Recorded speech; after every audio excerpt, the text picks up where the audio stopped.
Oke, selamat pagi atau selamat siang semuanya. Sekarang kita masuk ke bab 3 yaitu tentang laju reaksi ya. Nah, di bab ketiga ini kemarin kan sudah sempat saya jelaskan tentang pengantarnya.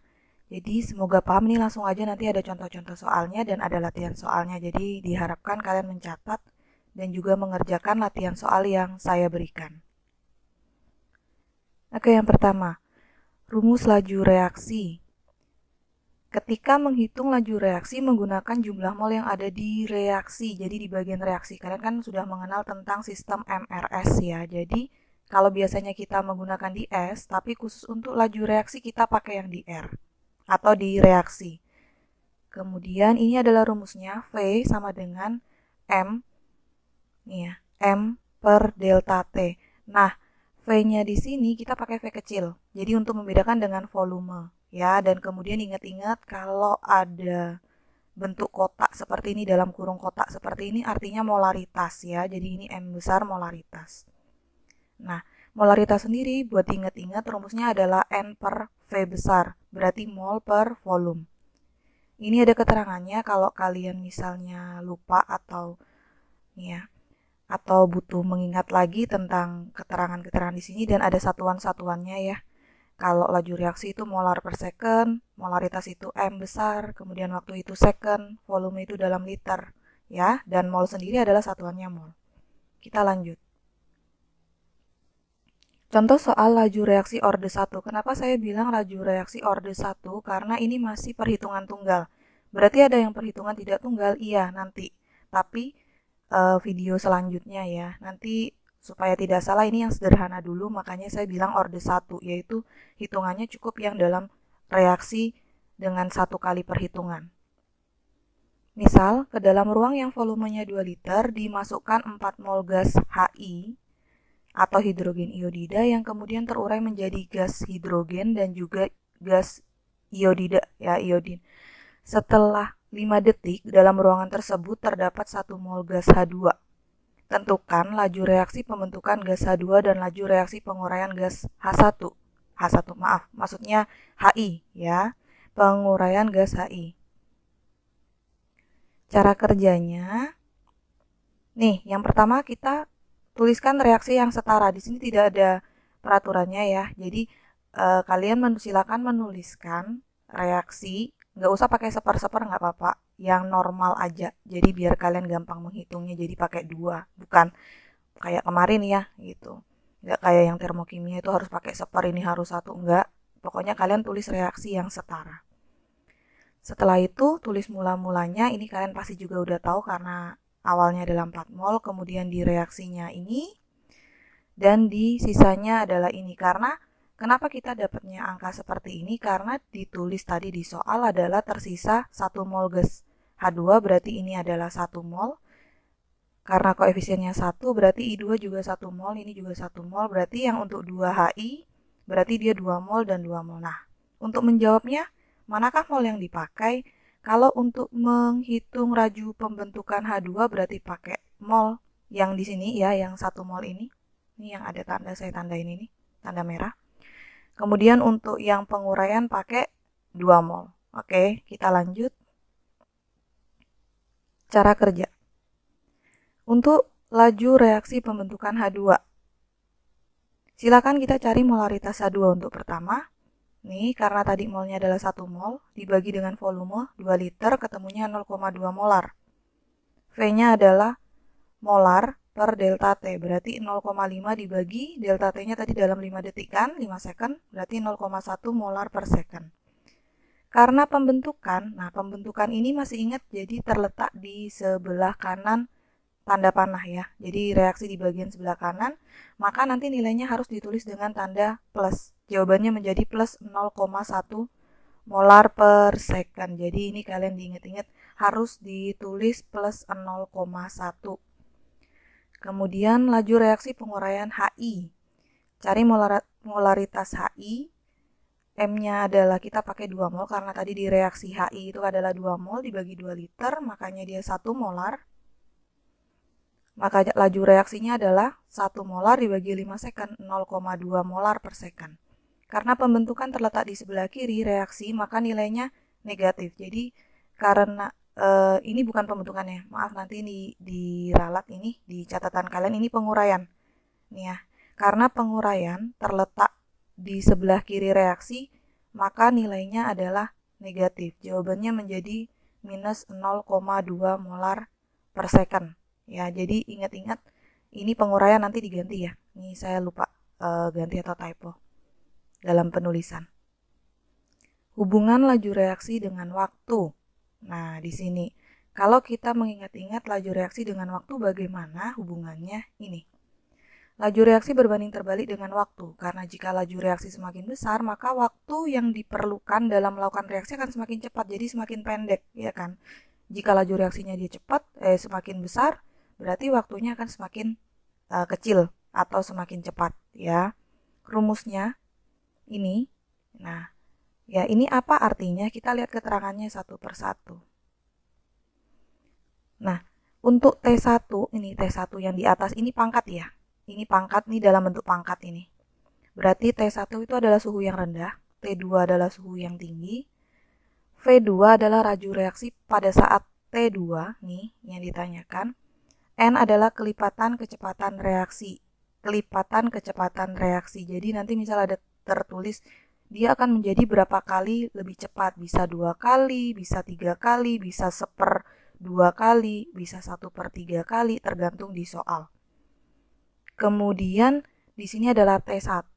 T1 adalah waktu saat suhunya T besar ya, T1 artinya dalam suhu rendah. Kalau T kecil 2 adalah waktu saat suhunya tinggi. Nah, delta T kelipatan suhu ketika terjadi kenaikan reaksi.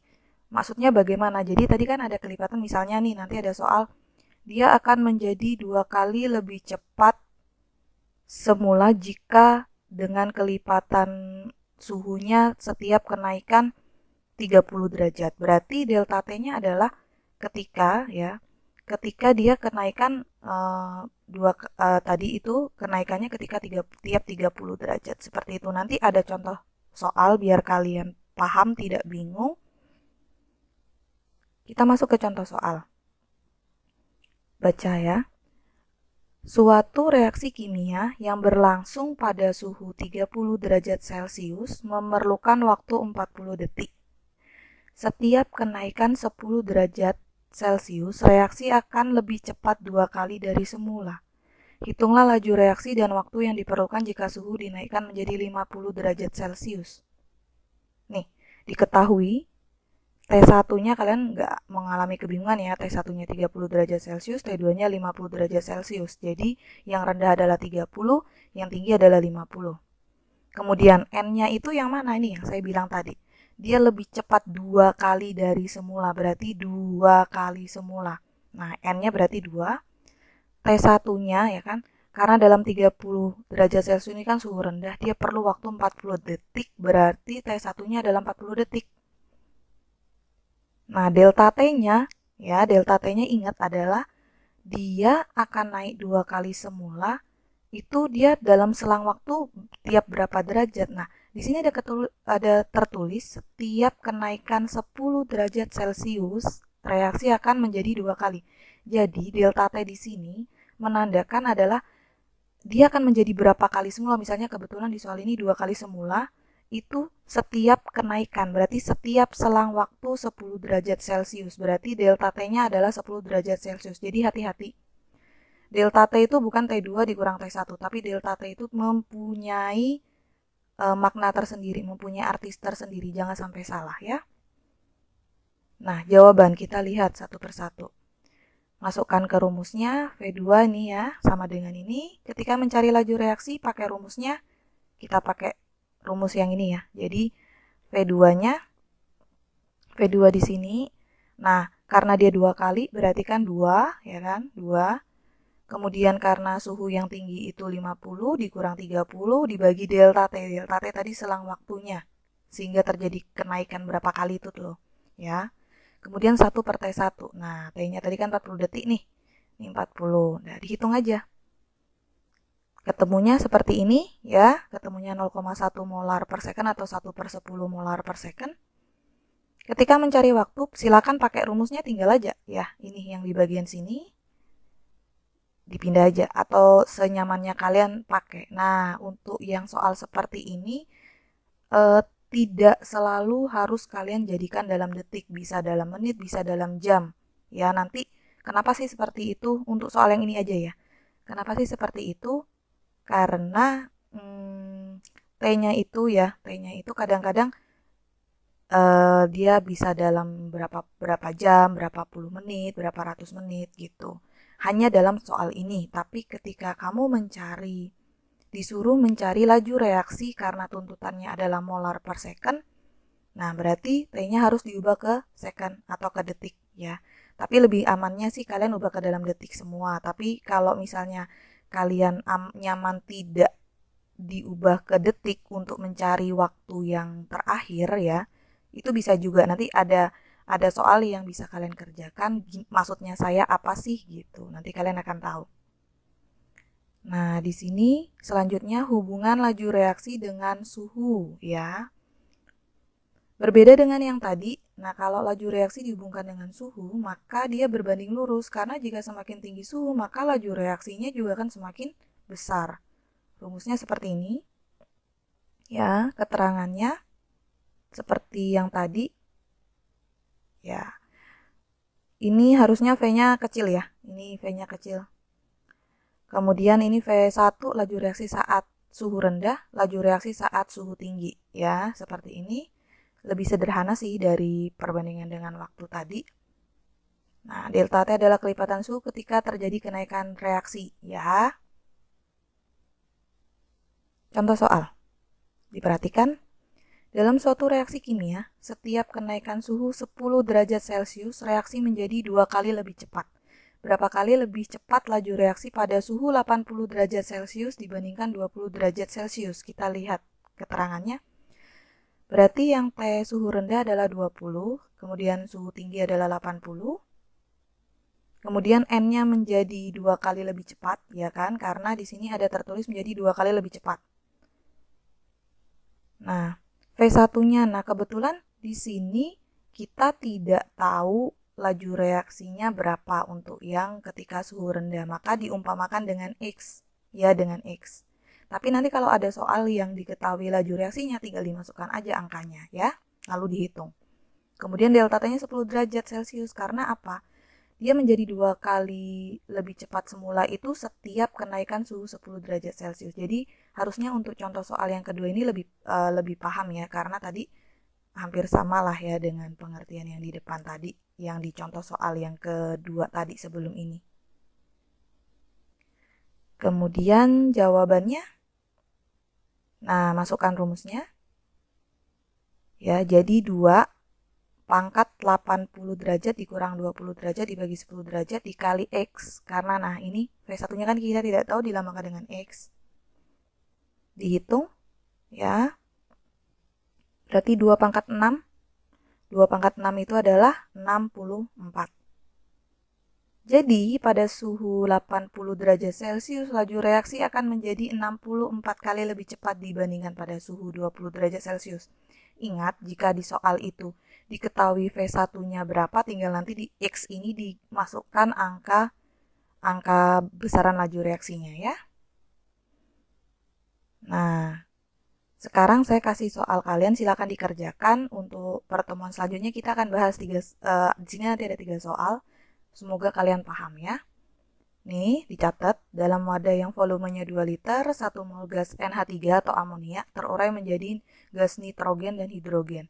Setelah 10 detik, ternyata gas amonia yang tersisa dalam wadah sebesar 0,6 mol. Tentukan laju penguraian amonia dan laju pembentukan gas nitrogen dan hidrogen. Ini silakan kalian buat reaksinya sendiri, harusnya sudah bisa ya, yang setara. Oke, kalau ada kesulitan bisa tanya saya dalam pembuatan reaksi atau MRS ya. Soal yang kedua, pada suatu reaksi laju reaksi menjadi 2 kali lebih cepat. Sorry, ini typo ya. Pada setiap kenaikan 10 derajat Celcius, tentukan besaran laju reaksi yang terjadi pada suhu 50 derajat Celcius. Jika pada suhu 20 derajat Celcius laju reaksi yang dihasilkan sebesar 2 kali 10 pangkat min 3 molar per second. Nah, ini yang saya maksud. Ketika di soal diketahui V-nya, Nah, kalian masukkan aja tadi. Kalau tadi kan V-nya diumpamakan dengan X ya. Nah, ini dimasukkan angkanya. Nah, yang soal terakhir. Pada setiap kenaikan suhu 10 derajat Celcius, laju reaksi meningkat 2 kali lebih cepat. Jika pada suhu 30 derajat Celcius, reaksi berlangsung selama 48 menit, berapakah lama reaksi yang berlangsung pada suhu 60 derajat Celcius? Ini yang saya maksud. Kalau ada soal seperti ini, kamu tidak harus mengubah ke dalam second atau ke dalam detik, karena yang diminta soalnya adalah lama waktunya, bukan laju reaksinya. Kecuali di soal ini diminta berapakah besaran laju reaksi, berarti harus dalam second ya. Tapi ketika ditanyakan waktunya, kamu boleh tetap dalam menit atau tetap dalam jam ya, atau bahkan misalnya ada yang tetap dalam hari, itu juga boleh. Oke, materi hari ini udah selesai. Terima kasih, semoga kalian paham. Kalau ada pertanyaan silakan menghubungi saya. Terima kasih.